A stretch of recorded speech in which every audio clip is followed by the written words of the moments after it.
3.5 ঘন্টা শাড়ি ট্রাই করার পর পারলাম না, তাই এমনিতেই ভিডিও বানিলাম। তারপর দুঃখকে চাপা দিয়ে ভাবলাম না একটু শপিং করে আসি। তোমরা ভাবছো যে ওই ড্রেসটা পরেছি, আগে না এটাকে একটু ছোটো করে একটু ইউনিক করে নিয়েছি, কেমন হলো বলে। শর্ট বলে নিচে একটা প্যান্ট পরে নিলাম। আচ্ছা যাই হোক, তারপর বন্ধুদেরকে নিয়ে বেরিয়ে পড়েছি। আর হ্যাঁ, হালকা পালকা আমার পরতে ভালো লাগে। অনেকে বলে শর্ট পরো না, কিন্তু আমার ভালো লাগে, তাই আমি পরি। তোমাদেরটা তোমরা দেখে নিও। তারপর আর কি, যেখানে এর থেকে জিনিস নেওয়া ছিল সেখানে চলে যাই। বন্ধুদের জন্য শপিং করেছি, আমি নিজের জন্য কিছু একটা নিয়েছি। তারপর ওদিককে দিয়েছি আইসক্রিম খাওয়ার জন্য। এত গরম ছিল কি বলবো। তারপর গড়ে এসে স্নান করেই বেরিয়ে পড়ি শনি মন্দিরে যাওয়ার জন্য।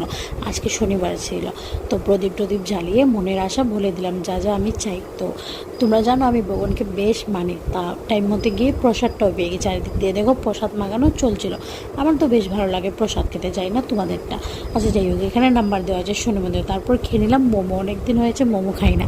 আর হ্যাঁ, বার্থডের জন্য একটা ড্রেস আমি আউটফিট রেডি করছি, সেটা তোমাদেরকে পরে দেখে দেবো। টাটা।